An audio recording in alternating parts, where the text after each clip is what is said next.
सो ये क्वेश्चन है, a vertical electric field of magnitude 4 × 10⁶ newton पर coulomb prevents a water drop from of mass 10⁴ kg। यहाँ मैं भूल गया हूँ, from falling, find the charge on water drop. मतलब क्वेश्चन बोल रहा है आपके पास आपको कि एक वाटर ड्रॉप है, इसके ऊपर कुछ चार्ज Q है, इसका चार्ज Q है और मास m है, और एक वर्टिकल इलेक्ट्रिक फील्ड, मतलब इसका ग्रेविटी क्या होगा m × g। ये डायरेक्शन, वर्टिकल इलेक्ट्रिक फील्ड इसको गिरने नहीं दे रहा है ये वाटर ड्रॉपलेट को, तो ऑब्वियस सा बात है वर्टिकल इलेक्ट्रिक फील्ड इस डायरेक्शन में होगा ना। उसका मैग्नीट्यूड दिया हुआ है, डायरेक्शन हमको पता चल गया है। डायरेक्शन कैसे पता चला, ये बोला है कि नहीं गिरेगा, तो ऑब्वियस सा बात है इलेक्ट्रिक फील्ड ऑपोजिट, ये कि पॉजिटिव चार्ज है तो ये इलेक्ट्रिक फील्ड ऑपोजिट डायरेक्शन में होना चाहिए, ठीक है, तभी जाके ये गिरेगा नहीं, ठीक है। तो find the charge on the water droplet, ये नहीं गिर रहा है, ऐसे स्टिल है। स्टिल है मतलब क्या, इलेक्ट्रिक फोर्स ऊपर जितना पड़ रहा है नीचे ग्रेविटेशनल फोर्स उतना पड़ रहा है, तो एट इक्विलिब्रियम, इक्विलिब्रियम इसको बोलते हैं। इक्विलिब्रियम मतलब क्या, टोटली ये ना ऊपर जा रहा है ना नीचे जा रहा है, क्योंकि दोनों फोर्स एक दूसरे को कैंसिल कर दे रहा है। F electric is equal to F, obvious direction उनका अपोजिट है तो खाली मैग्नीट्यूड इक्वल हो जाए तो बात बन गया मैग्नेटिक, सॉरी मैग्नेटिक बोल रहा हूँ, gravity, force due to gravity. Electric force कितना है, इलेक्ट्रिक फील्ड ऊपर E है और उसका चार्ज Q है, Q × E, इसका खाली मैग्नीट्यूड, तो डायरेक्शन मेरे को नहीं चाहिए, ठीक है, इंटू ग्रेविटी कितना है m × g। मैग्नीट्यूड इक्वल कर रहे हैं तो किसी का डायरेक्शन नहीं दे रहे हैं हम लोग, देख रहे हैं अभी बाकी। तो हम लोग को बोला है चार्ज निकालने के लिए Q कितना होगा mg/e, सब डाटा आपको दिया हुआ है। मास कितना दिया हुआ है 10⁻⁴ kg, आपका g कितना है 10 यूज़ कीजिए, 10 metre per second square divided by electric field कितना है, इलेक्ट्रिक फील्ड आपका दिया हुआ है वैल्यू 4 × 10⁶ न्यूटन पर coulomb. That implies Q is equal to कितना होगा 10⁻⁴ × 10, 10⁻⁻3, ये कितना हो जाएगा 10⁻³ - 6, और ये कितना होगा 1/4। अब यूनिट्स क्या होगा देखिए, kg मीटर/सेकंड स्क्वायर न्यूटन होता है और नीचे एक न्यूटन है, न्यूटन न्यूटन कैंसिल हो गया, 1/कूलम है तो कूलम ऊपर चल जाएगा। अच्छे से यूनिट्स ध्यान दीजिए, kg मीटर/सेकंड स्क्वायर ही न्यूटन होता है, तो न्यूटन इधर ऑलरेडी एक है, न्यूटन न्यूटन कैंसिल हो गया, ये 1/कूलम है, कूलम ऊपर चल जाएगा तो कूलम होगा, यूनिट्स भी सही आ रहा है। तो ये -3 - 6 क्या होगा -9, तो चार्ज कितना होने वाला है 1/4 को लिख सकते हैं 0.25 × 10⁻⁻9 कूलम, ये आपका चार्ज है उस वाटर ड्रॉपलेट पे, ठीक है। तो हमेशा कहाँ वेक्टर का मैग्नीट्यूड यूज़ करना है, कहाँ डायरेक्शन यूज़ करना है, थोड़ा ध्यान दीजिए। ऑलरेडी हम डायरेक्शन को अकाउंट कर लिए हैं, ये ऑपोजिट है बोल के, तो ये और एक बार डायरेक्शन का यूज़ नहीं कीजिएगा वही, ठीक है।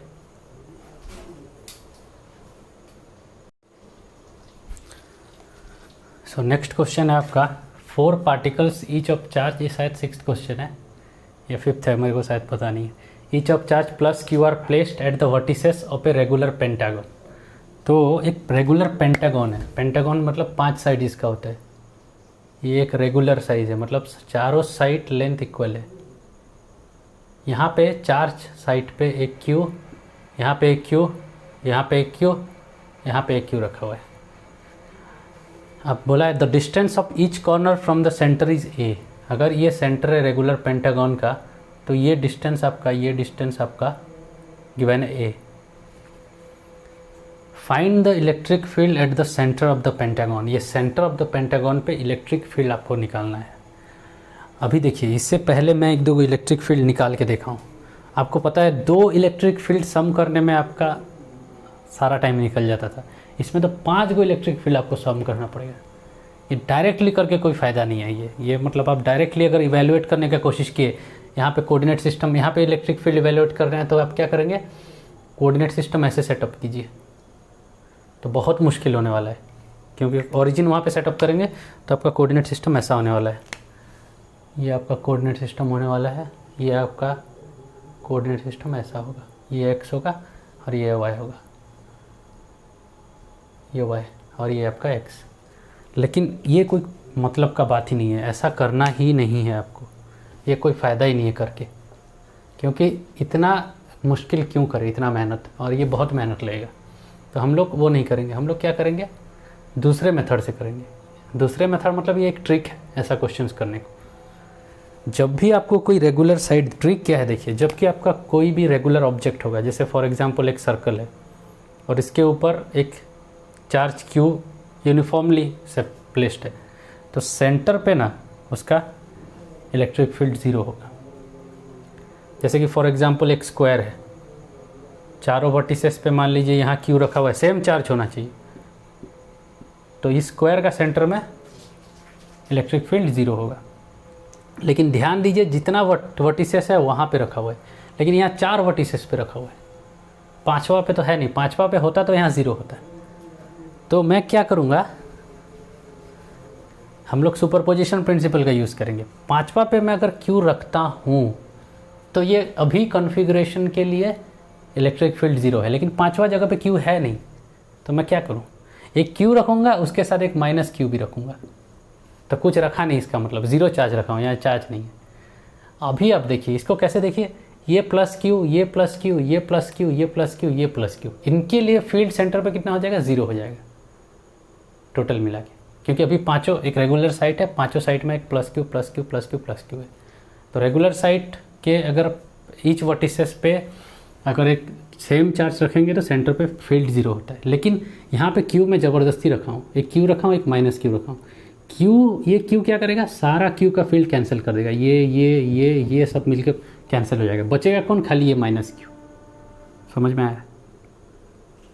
तो नेट इलेक्ट्रिक फील्ड कितना होगा, only electric field due to minus Q, तो ये क्या होगा, K Q over R square.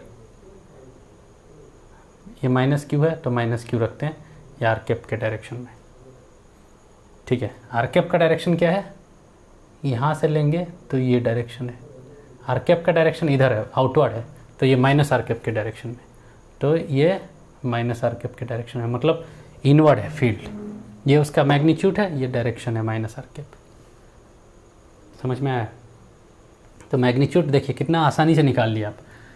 क्या कीजिए, अगर ऐसा कोई भी, अब मान लीजिए आपके पास एक ऐसा है रेगुलर एक स्क्वायर है, यहाँ पे एगो क्यू रखा हुआ है, यहाँ पे एगो क्यू रखा हुआ है, एक स्क्वायर तो रेगुलर ही होता है। Find the field at the centre, तो आप क्या कीजिए, आपको पता है अगर 4 चार्ज होता है तो सेंटर पे 0 होता है, तो ज़बरदस्ती एक प्लस क्यू यहाँ रखिए और एक माइनस क्यू भी रख दीजिए, तो ये चारों क्यू क्यू क्यू मिला के 0 हो गया, और फील्ड कितना होगा, खाली ड्यू टू ये माइनस क्यू। और इसका साइड अगर ए है तो ये लेंथ कितना होगा, ये लेंथ कितना होगा, a/√2, शायद a/√2 होगा, तो ये कितना होगा, फोर्स के क्यू डिवाइडेड बाय a/√2 का स्क्वायर। नेट इलेक्ट्रिक फील्ड खाली इसी के लिए होगा, ये माइनस तो साइन डायरेक्शन को बताता है, ये मैग्नीट्यूड होगा। तो ऐसे करना है, ठीक है, ये a/√2 होगा, तो हाँ a/√2 शायद, मैं श्योर नहीं हूँ इसके लिए क्योंकि डायरेक्ट लिख रहा हूँ, लेकिन ऐसे करना है आपको, मेन मोटिव यही है। तो नेक्स्ट चलते हैं अगले क्वेश्चन में।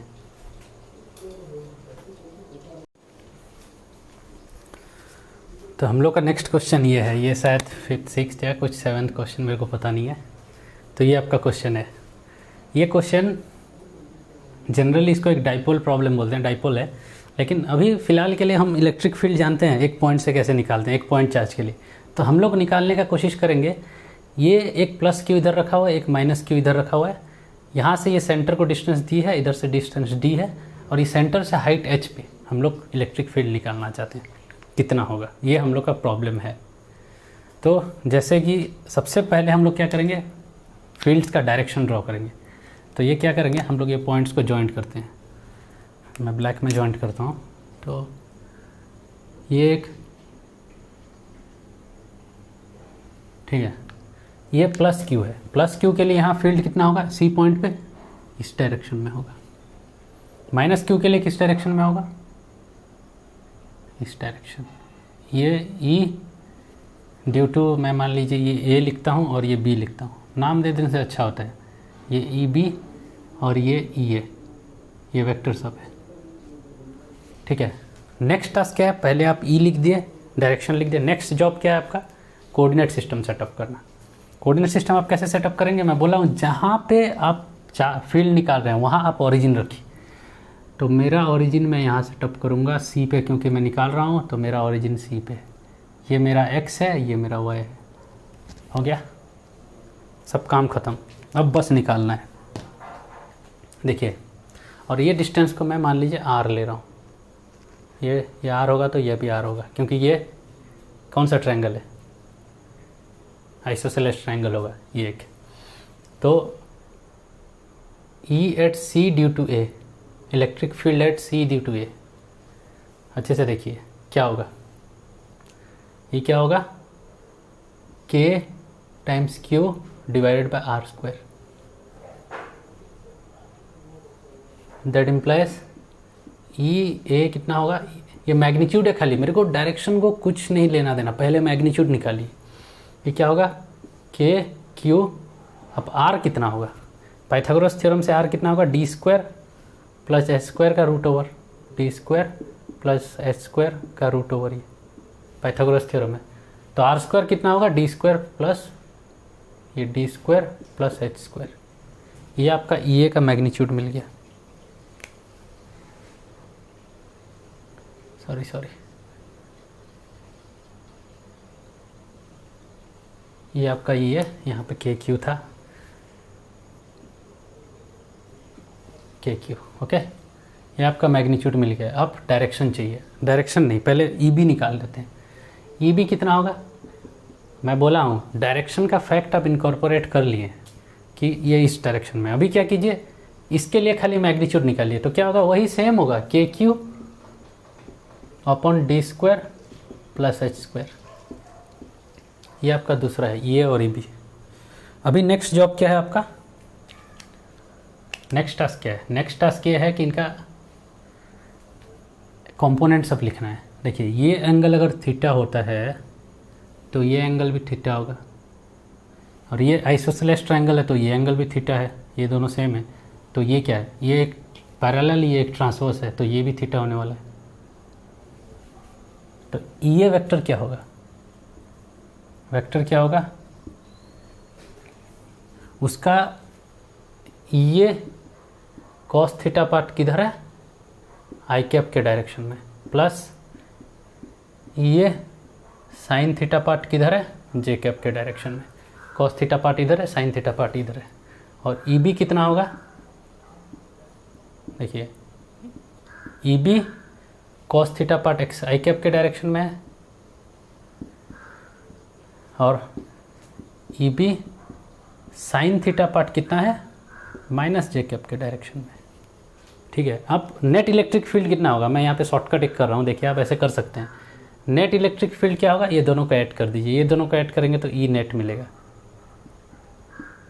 ये कितना होने वाला है, अभी ध्यान से देखिए, ये होगा E A plus E B cos theta I cap, E A plus E B times cos theta I cap, plus ये जे इधर माइनस है तो मैं ये माइनस को इधर लिख के उसको जे कर रहा हूँ, ये माइनस बाहर ले आए, ये minus E B sine theta J cap. लेकिन ये मैग्नीट्यूड है और ई बी मैग्नीट्यूड है, ये दोनों देखिए सेम है, तो ये सेकेंड टर्म एक्चुअली ज़ीरो हो गया, ये ज़ीरो हो जाएगा। तो नेट इलेक्ट्रिक फील्ड कितना होगा, E net E A plus E B cos theta. अभी ई ए कितना है, ये है, ई बी भी वही है, तो ई ए प्लस ई बी कितना, 2 इंटू दिस, तो ये 2 के Q divided by D square plus H square. अब कॉस थीटा क्या है, कॉस थीटा ऐसे तो थीटा नहीं लिख सकते ना, क्योंकि कुछ थीटा गिवन नहीं था शुरू में, क्वेश्चन का शुरुआत देखिए बैक करके, ये सब मैं ड्रॉ किया हूँ। तो क्वेश्चन में 2 ही चीज़ गिवन था, डी था और एच गिवन था, तो सब चीज़ आपको डी और एच के टर्म्स में लिखना है। तो कॉस थीटा कितना होने वाला है, डी डिवाइडेड बाय आर, लेकिन आर क्या है, D square plus H square. तो कॉस थीटा क्या होगा, D divided by D square plus H square का रूट ओवर। समझ में आया? That implies net electric field कितना होने वाला है? ये कौन सा डायरेक्शन में है? जे कैप के डायरेक्शन, सॉरी जे कैप बोल रहा हूँ, आई कैप के डायरेक्शन में, आई कैप, ठीक है, मतलब इस एक्सिस के डायरेक्शन में। नेट इलेक्ट्रिक फील्ड कितना होने वाला है? 2kq into D divided by D square plus H square का 3/2। ये एक डाइपोल का फील्ड बोलते हैं, डाइपोल। यहाँ पे 2 इंटू ये इतना को मिला के एक के को छोड़ के इसको हम लोग डाइपोल लिखते हैं, इसके जगह P लिख देते हैं। तो ये हो जाएगा फॉर्मूला क्या? ये फॉर्मूला हो जाएगा 2 इंटू P, P एक डाइपोल है, divided by D square plus H square whole to the power 3/2। ये नेट इलेक्ट्रिक फील्ड होगा और इसको इक्वेटोरियल पॉइंट बोलते हैं। लेकिन अभी पता नहीं आपको डाइपोल क्या है, तो ये डाइपोल बाद में पढ़ेंगे हम लोग। लेकिन इलेक्ट्रिक फील्ड निकालना आप समझ जाइए कैसे करना है। मैं अभी फिर से बोल रहा हूँ, सबसे पहले डायरेक्शन निकालिए, डायरेक्शन निकालने के बाद भूल जाइए कौन सा प्लस है कौन सा माइनस है। उसके बाद कोऑर्डिनेट सिस्टम सेटअप कीजिए, मैग्नीट्यूड निकालिए, उसके बाद एक्स कंपोनेंट वाई कंपोनेंट निकालिए, एक्स कंपोनेंट को सम कीजिए, वाई कंपोनेंट को सम कीजिए, नेट इलेक्ट्रिक फील्ड निकल जाएगा। अगर ऐसे करेंगे तो आपको बहुत आसानी होगा। एक ही रूल से सब प्रॉब्लम हो जाएगा, सारा का सारा प्रॉब्लम हो जाएगा। ऐसा कुछ प्रॉब्लम है नहीं जो नहीं होगा। अगर पैरेललोग्राम लॉ से कर रहे हैं तो कुछ कुछ प्रॉब्लम से नहीं होने वाला है। जैसे मैं दूंगा पहले, अगर मैं एक सेमी सर्कल का, मान लीजिए आपको electric field due to a semicircle पूछूंगा, पैरेललोग्राम लॉ से आप नहीं कर सकते हैं उसको। कंटिन्यूस चार्ज डिस्ट्रीब्यूशन में ये मेथड बहुत हेल्पफुल होता है, समझ में आया? तो ये मेथड को एक ही मेथड सीखें, क्यों हम लोग 100 मेथड सीखें? यहाँ पे आप पैरेललोग्राम लॉ भी यूज़ कर सकते हैं। देखिए मैं बता दे रहा हूँ, देखिए ये है, ये ई है, सिमेट्री बोल, ये और ई बी मैग्नीट्यूड में सेम है, तो सिमेट्री क्या बोल रहा है? इसका साइन कंपोनेंट कैंसिल हो जाएगा, खाली यही कंपोनेंट बचेगा। और वही हुआ है, ये कंपोनेंट क्या है? ई ए कॉस थीटा, लेकिन इसका भी ई बी कॉस थीटा, तो 2e कॉस थीटा होगा। वही हुआ है, देखिए 2 दो गो है और ये भी सेम है और कॉस थीटा, और डायरेक्शन आई कैप है। तो मैं वही बोल रहा हूँ, ये मेथड आपको सबसे ज़्यादा हेल्पफुल होगा। इसी मेथड में जितना फास्ट हो जाइए उतना अच्छा, समझ में आया? और ये इंडिपेंडेंस का आप फ़ायदा लीजिए, आप कोऑर्डिनेट सिस्टम सेटअप कर सकते हैं हमेशा। ये आपको फ्रीडम ऑलरेडी न्यूटनियन मैकेनिक्स देता है आपको। क्लासिकल मैकेनिक्स आपके साथ फ्रीडम दिया है कि आप कोऑर्डिनेट सिस्टम जैसा सिलेक्ट कीजिए, कोई बात नहीं। तो उसका हम फ़ायदा क्यों नहीं ले, और वही ले रहे हैं हम लोग। और ये एक ट्रिक है जिससे सारा प्रॉब्लम हो जाएगा। तो यही एक कीजिए और बाकी मेथड जो है वो सीखिए। ऐसा नहीं है कि नहीं सीखना है, इसको पैरेललोग्राम लॉ से भी कर सकते हैं, इससे भी कर सकते हैं, लेकिन ये मेथड ज़्यादा मेरे को अच्छा लगता है। ठीक है, तो फिर नेक्स्ट क्वेश्चन करते हैं।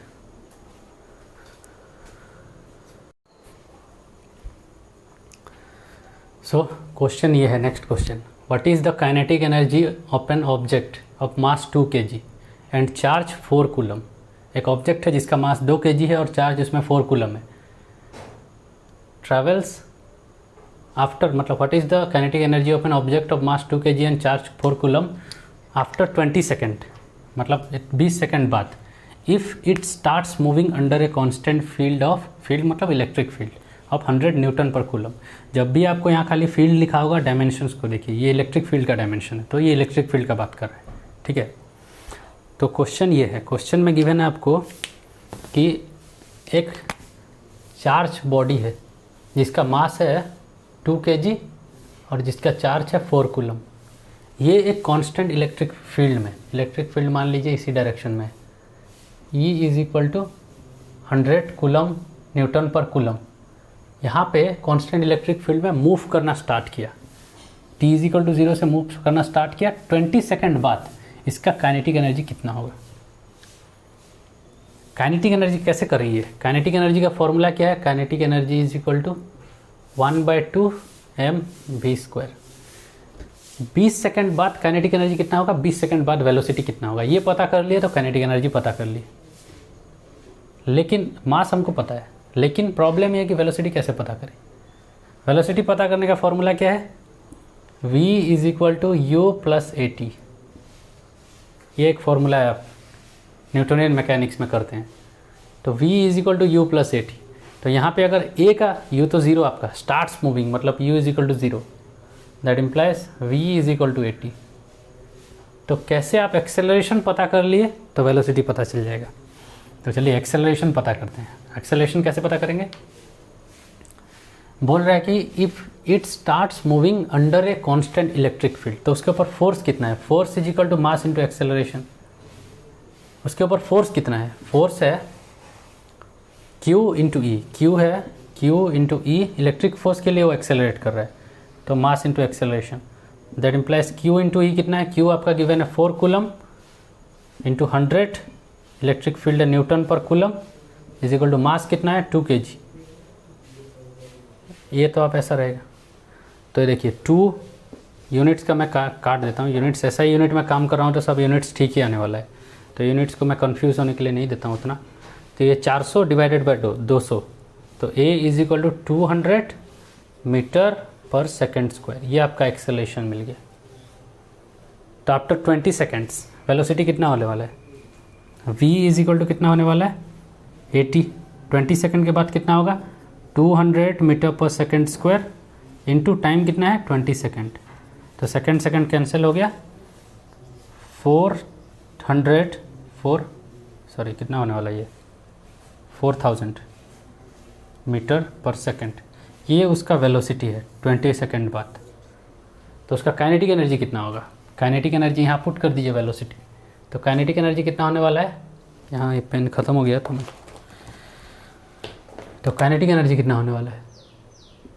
हाफ mv² का फॉर्मूला है यहाँ पे, तो ये कितना होगा? हाफ मास है 2 kg, v² कितना है? 4000 का स्क्वायर,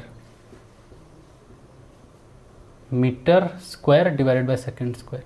तो ये कितना होगा? 2 कैंसिल हो गया, ये हो जाएगा 4000 का square 16, 1 2 3 4 5 6 kg metre per second square. इसको बोलते हैं जूल। यूनिट्स में आप अच्छे से रेडी हुई है अच्छे से, क्योंकि न्यूटनियन मैकेनिक्स में यूनिट सब अच्छे से पढ़ाया जाता है। तो ये कितना है? 16 इंटू 10⁶ जूल। कितना एनर्जी है सोच भी नहीं सकते, ये बहुत ज़्यादा एनर्जी है। 16 इंटू 10⁶ जूल एनर्जी उसका काइनेटिक एनर्जी है। तो बहुत फास्ट वो मूव कर रहा है, ठीक है। तो सही किया तो 4000, हाँ ठीक है, सब सही है। तो कभी कभी मेरा गलती से ये नंबर्स मल्टीप्लाई करने में मिस्टेक हो जाता होगा, तो उस पर आप ध्यान दे दीजिएगा। नहीं तो कॉन्सेप्ट मेन है, नंबर्स मल्टीप्लाई करना उतना इम्पॉर्टेंट नहीं है। ज़रूरी है एग्ज़ाम में गलत हो जाता है, लेकिन यहाँ पे एटलीस्ट उस पर ध्यान दीजिए कैसे क्वेश्चन करना है, ठीक है।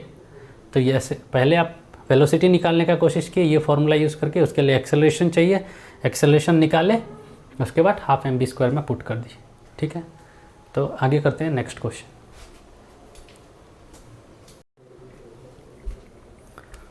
सो नेक्स्ट क्वेश्चन आपका ये है, a charged particle of mass 1 gram is suspended by a silk thread of length 40 centimetre. यहाँ पे लिख सकते हैं of length 40 centimetre, 40 centimetre in an horizontal electric field of 4 × 10⁴ Newton per coulomb.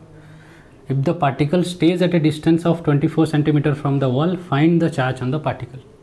मतलब आपको चार्ज निकालना है एक पार्टिकल के ऊपर। और क्वेश्चन क्या है देखिए अच्छे से, क्वेश्चन थोड़ा लंबा है, लेकिन ऐसे प्रॉब्लम पे हमेशा सबसे पहला काम है आपको फ्री बॉडी डायग्राम बनाना।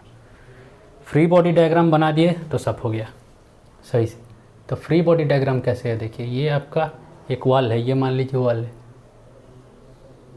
ये वॉल के ऊपर आपका टंगा हुआ है एक चार्ज पार्टिकल, जो कि कितना डिस्टेंस में है, ये डिस्टेंस आपका 24 सेंटीमीटर है। वो नहीं लिखता हूँ क्योंकि यहाँ और कुछ करना पड़ेगा। अभी एक हॉरिजेंटल, इसका मास है m और चार्ज है q, वो गिवन है। मास कितना है, चार्ज कितना है, चार्ज निकालना है सॉरी आपको। और एक इलेक्ट्रिक फील्ड है यहाँ पे, मान लीजिए इसके ऊपर पॉजिटिव चार्ज है, तो इलेक्ट्रिक फील्ड किस डायरेक्शन में होना चाहिए, तभी जाके ये इधर होगा। ये तो ऐसे दीवार में चिपका रहता ना। हमेशा याद रखिए एक पॉजिटिव चार्ज हमेशा along the direction electric field move करता है, क्योंकि इलेक्ट्रिक फील्ड डायरेक्शन इधर है तो पॉजिटिव चार्ज यहाँ रहेगा तो इधर मूव करेगा, और नेगेटिव चार्ज अपोजिट डायरेक्शन में मूव करता है, ठीक है। क्योंकि पॉजिटिव चार्ज रिपेल होगा, यहाँ एक प्लस चार्ज है तभी ये फील्ड ऐसा होगा, तो पॉजिटिव चार्ज रिपेल होगा तो इधर जाएगा। तो हमेशा याद रखिए, ये अगर इधर भाग रहा है, एक पॉजिटिव चार्ज है, तो इलेक्ट्रिक फील्ड का डायरेक्शन ये होगा, ये force due to electric field, मतलब ये एफ ई होगा, मतलब इलेक्ट्रिक फोर्स। और हमेशा ग्रेविटी तो नीचे ही है, ठीक है। और ये टेंशन है आपका, स्ट्रिंग में तो टेंशन होगा ना। अभी देखिए, अभी आप इस क्वेश्चन में पूछ सकते हैं कि अरे सर ये क्वेश्चन में तो आप कहीं कोऑर्डिनेट सिस्टम सेटअप नहीं किए हैं। एक्चुअली कोऑर्डिनेट सिस्टम सेटअप है, इसी क्वेश्चन में भी है, यहाँ पे है आपका कोऑर्डिनेट सिस्टम। अच्छे से ध्यान देंगे तो ये आपका कोऑर्डिनेट सिस्टम है, ये आपका x है, ये आपका y है, उल्टा भी ले सकते हैं y x। देखिए ऐसा प्रॉब्लम में कोऑर्डिनेट सिस्टम इम्प्लिसिट होता है, इम्प्लिसिट मतलब ऑब्वियस सा बात होता है, तो कि कोई बोलता नहीं कि कोऑर्डिनेट सिस्टम है बोल के, लेकिन हमेशा कोऑर्डिनेट सिस्टम है।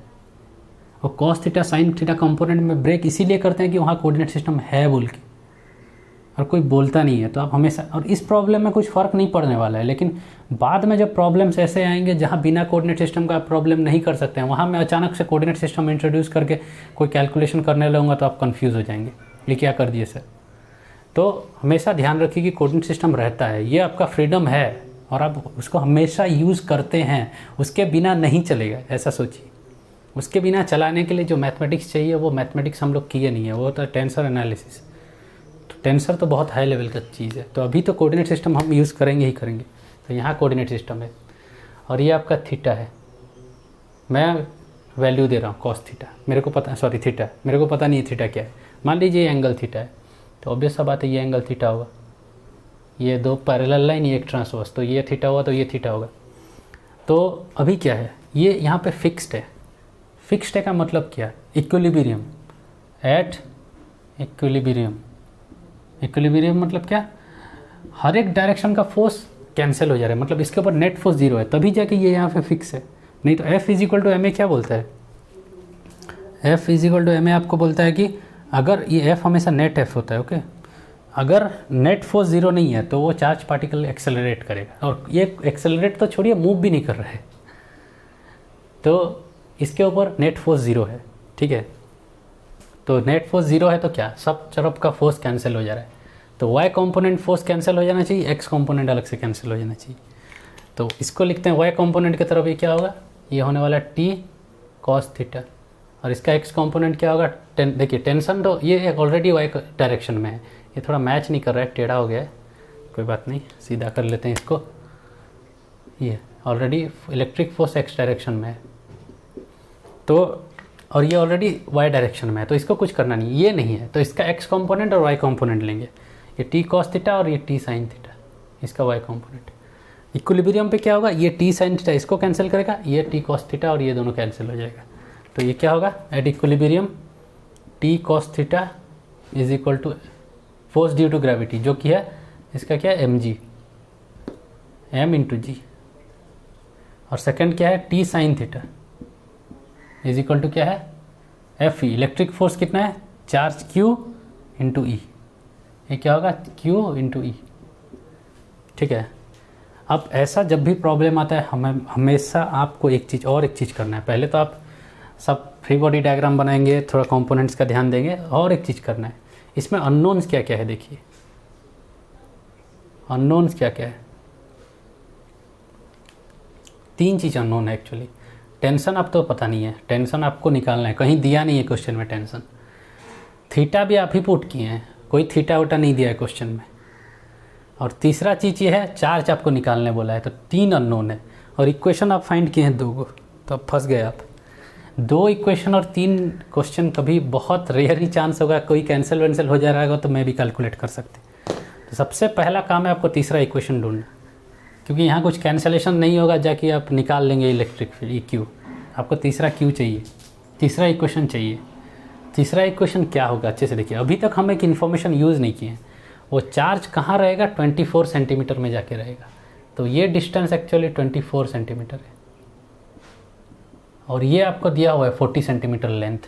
तो एक्चुअली और एक चीज़ आपको पता है, साइन थीटा आपको पता है, साइन ऑफ थीटा कितना होगा 24 डिवाइडेड बाय लेंथ आपका 40 दिया हुआ है, देखिए यहाँ पे 40 सेंटीमीटर, तो 24 डिवाइडेड बाय 40, 24 डिवाइडेड बाय 40 कितना होता है 4 डिवाइडेड बाय नहीं सॉरी 6 डिवाइडेड बाय 10, ये कितना होगा 24 डिवाइडेड 3/5 होगा, सॉरी देखिए 24 divided by 40 that is equal to 3/5, ठीक है 8 इंटू 3 24, 3/5, तो ये मैं डायरेक्ट 3/5 लिख दे रहा हूँ, 3/5 अभी चलेगा। 3 इक्वेशन 3 वेरिएबल अभी काम कर सकते हैं।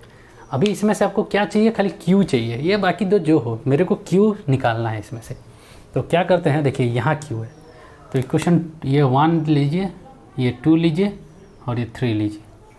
क्यू पहले लिख दीजिए, क्यू इज इक्वल टू क्या T sine theta divide by electric field. यहाँ पे टी नहीं पता, साइन थीटा भी नहीं पता, साइन थीटा आपको पता है, तो ये कितना होगा टी आपका वैल्यू पुट कीजिए, यहाँ से टी पुट करेंगे। टी क्या होगा m g by cos theta, cos theta इधर आ जाएगा, तो टी के जगह ये आप पुट कीजिए M G divide by cos theta और into sine theta divided by E, ठीक है ये आपका हो गया। तो अभी मैं क्या करूँगा, इधर लिखता हूँ, तो अभी मैं लिखूँगा क्यू इज इक्वल टू कितना होगा, ये मैं कर रहा हूँ इधर, M G sine theta by cos theta कितना होगा tan theta, M G tan of theta divided by E, ये होगा वैल्यू। एम पता है, जी पता है, ई आपको गिवन है, एम भी गिवन है, टेन थीटा चाहिए। साइन थीटा अगर 3/5 हो रहा है तो टेन थीटा क्या होगा, कहाँ करूँ इसको, मैं इधर करता हूँ, ये साइन थीटा, ये अगर मान लीजिए थीटा है, साइन थीटा क्या होता है 3 और ये 5, तो टेन थीटा कितना होने वाला है, तो ये साइड कितना होगा मेरे को बताइए, तो ये क्या होगा 5 square, Pythagoras theorem, e square plus d square is equal to d square, तो ये कितना होगा इसका स्क्वायर माइनस इसका स्क्वायर, 5 स्क्वायर माइनस 3 स्क्वायर कितना होता है 16। और जिसको पता है 3 4 5 एक पाइथागोरन ट्रिपलेट फॉर्म करते हैं, तो ऑब्वियस सा बात है 2 3 और 5 है, तो तीसरा 4 ही होने वाला है। तो ये टेन थीटा कितना होने वाला है, साइन अब पता चल गया, पूरा ट्रायंगल के बारे में पता चल गया, तो टेन थीटा कितना होने वाला है 3/4 होगा, तो यहाँ पे 3/4, टेन थीटा की जगह 3/4 पुट कीजिएगा। तो अब वैल्यूज़ पुट करते हैं, मास कितना है 1 ग्राम, कितना दिया हुआ है मास 1 ग्राम दिया हुआ है, ये देखिए, तो ये कितना होगा 10⁻³ kg into 3.3 divided by 4 divide by electric field कितना दिया है, और जी आपको यूज़ करना है, मैं यहाँ जी लिखना भूल गया, मैं यूनिट्स और नहीं लिख रहा हूँ, जगह नहीं है बोल के, आप हमेशा ये ध्यान दीजिए यूनिट्स लिखिएगा, जब बाद में पूरा अच्छे से एक्वेंटेड हो जाएंगे तब नहीं लिखने से चलेगा, और यूनिट्स भी कैंसिल होकर सही कर रहे हैं पता चलता है यूनिट से। जी आपका 10 है और टेन थीटा है 3/4 और इलेक्ट्रिक फील्ड है आपका 4 इंटू 10⁻⁴, ये सब इवेलुएट करेंगे तो कितना होगा, ये 4 ऊपर जाएगा -7 -6 3 that implies Q is equal to 3/16 into 10⁻⁻6 coulomb, ये है आपका चार्ज, ठीक है। तो ऐसे करके निकालना है, ऐसे सब क्वेश्चन में सबसे पहले फ्री बॉडी डायग्राम बनाइए, ठीक है, उसके बाद इक्वेशंस निकालने का कोशिश कीजिए, वहाँ से सारा चीज़ निकल जाएगा। तो यहाँ हम लोग का ख़त्म होता है एग्जाम्पल्स सब, HC वर्मा में जो क्वेश्चन सब है एग्जाम्पल्स काफ़ी ऐसा है। इसके आगे हम लोग पढ़ेंगे पोटेंशियल फॉर्म, और सारा है लेकिन और आगे इसलिए नहीं करेंगे क्योंकि इलेक्ट्रिक फील्ड जनरली कैलकुलेट करना बहुत मुश्किल होता है, क्योंकि एक तो वेक्टर है, उसके ऊपर से डायरेक्शन का ध्यान दो, वेक्टर है बोल के रिजल्टेंट फील्ड निकालना बहुत कितना मेहनत करना पड़ रहा था, ये आगे क्वेश्चन जो कर रहे थे। तो हम लोग एक फॉर्मुलेशन पढ़ेंगे पोटेंशियल बोल के, एक चीज़ इंट्रोड्यूस करेंगे जो कि एक स्केलर है, और उससे हम लोग इलेक्ट्रिक फील्ड निकाल सकते हैं। देखिए कितना चीज़ हम लोग कर रहे हैं, हमको चाहिए था फोर्स को निकालने के लिए हम लोग क्या किए, इलेक्ट्रिक फील्ड से सब्सटीट्यूट, इलेक्ट्रिक फील्ड निकाले, उसके बाद फोर्स निकाल रहे हैं, देखिए Q इंटू ई करके। अभी इलेक्ट्रिक फील्ड भी निकालना मुश्किल हो जा रहा है, तो क्या करेंगे हम पोटेंशियल निकालेंगे। तो पहले पोटेंशियल निकालिए, उससे इलेक्ट्रिक फील्ड है फोर्स निकाल के न्यूटन्स इक्वेशन यूज़ करना है आपको। तो इसी स्टेप में इलेक्ट्रोस्टैटिक्स जाता है आपका। तो नेक्स्ट क्लास में हम लोग पढ़ेंगे पोटेंशियल फॉर्मुलेशन क्या होता है इलेक्ट्रोस्टैटिक्स का, पोटेंशियल क्या होता है, पोटेंशियल एनर्जी क्या होता है, और उसके बाद हम लोग डाइपोल्स पे जाएंगे और उनका पोटेंशियल एनर्जी सब कैलकुलेट करेंगे, टॉर्क वगैरह पढ़ेंगे। और उसके बाद फिर से ऐसे प्रॉब्लम्स करेंगे। उस टाइम हम लोग के पास ज़्यादा पावर होगा, सोच लीजिए, क्योंकि हम लोग पोटेंशियल फॉर्मुलेशन सीख गए होंगे। तो खाली ऐसे वेक्टर का डायरेक्शन के साथ हम लोग को पागल नहीं होना पड़ेगा, हम लोग स्केलर के साथ फ़ायदा भी उठा सकते हैं। तो वही करेंगे इसके बाद वाला वीडियो सब में, ठीक है।